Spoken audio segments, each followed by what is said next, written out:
I'm sure you have heard of financial independence, which refers to a state where an individual has achieved a substantial accumulated savings or investments to fund for their living expenses. Now, have you heard of medical independence? Let's dive right in.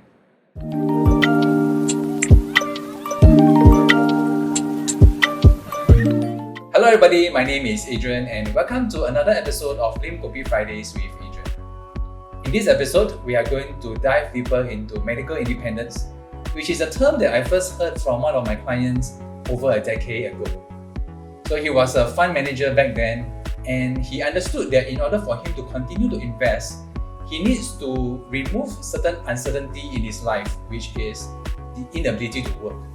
Because for every one of us, our ability to work is what brings us the capital for us to invest. So he wanted to reduce the possibility of him not having to work, or if there's an event that he has been exposed to where he's unable to work, there is an income replacement kind of mechanism that kicks in that allows him to invest, or that allows him to continue to build his capital along the way. So as I dive deeper into this medical independence, I realized that much like financial independence, so a lot of people, they have a misconception of financial independence where they feel that once I reach financial independence, I don't work anymore. I can just throw my resignation letter, I can just do whatever that I want. But in reality, for most people that have achieved financial independence, it's about them having the option and the freedom to choose whether they want to work or not. So their living expenses is not tied into their employment. Now, similarly, by achieving medical independence, you are having the option and the freedom to choose whether you want to continue to work or not at a state where you are undergoing intensive treatment that have certain side effects in your life. Because at that state, you wouldn't want to diverge your attention to every other things. Because if you do not concentrate on your treatment, you do not concentrate on your recovery, and all we can think of is to juggle between work, family life, treatment, then the recovery process may not be as smooth as how we want it to be. So medical independence allows you to have the freedom to choose whether or not you want to continue to work, or if you can still continue to work, you can be in a reduced capacity and not in the same capacity as before. Because a lot of times when we are in a situation where we are undergoing treatment, intensive treatment, we may not have the time and energy to diverge our attention to different places.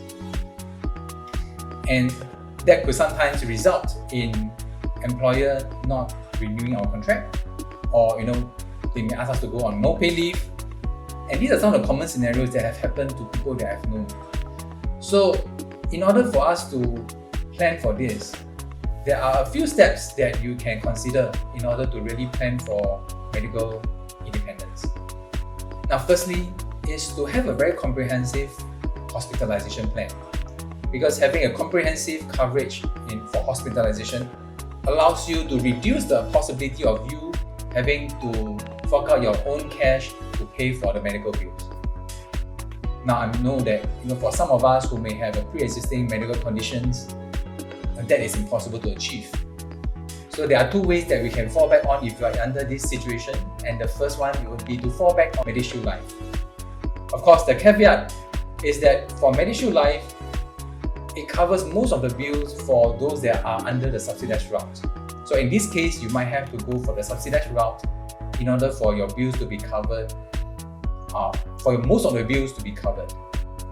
And secondly, if you have more resources, you want to consider options that do what we call a moratorium underwriting, where it can cover our pre-existing medical conditions, provided that you have not been visiting, or you have not had a follow-up from the consultation with the doctor within the past 2 years, and it doesn't fall under one of the critical illnesses.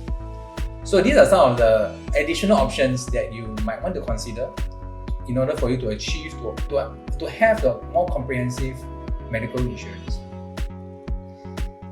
After having a comprehensive medical insurance, the next thing that you have to probably consider would be to look out for income replacement. So income replacement, it is not a plan by itself.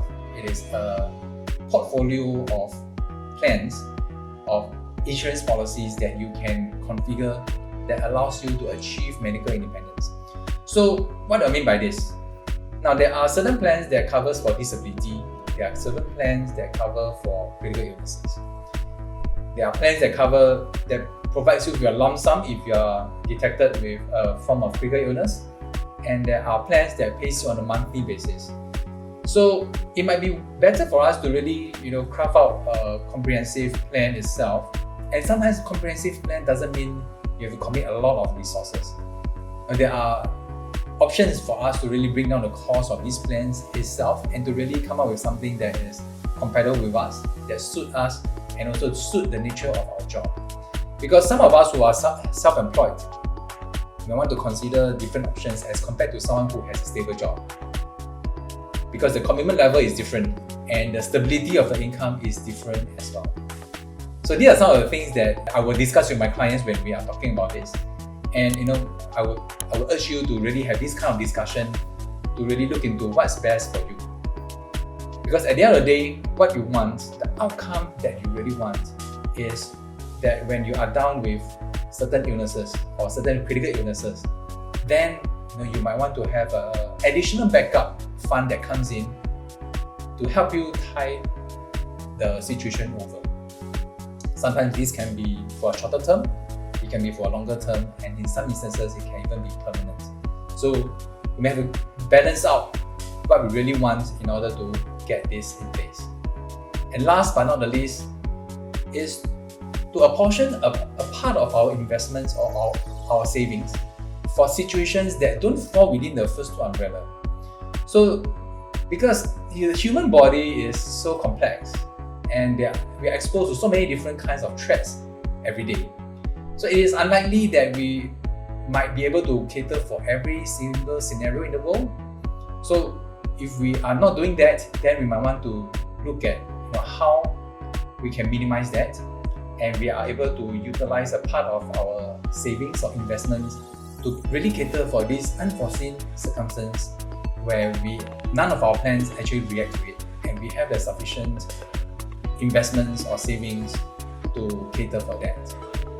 So to summarize, in your pursuit to financial independence, you might want to consider going for medical independence first, where it helps to deal with your medical bills, it helps to deal with your living expenses, it helps to deal with situations where you're unable to work, and it helps you to cater for situations where none of the plans respond and you have substantial savings or investments to cater for that.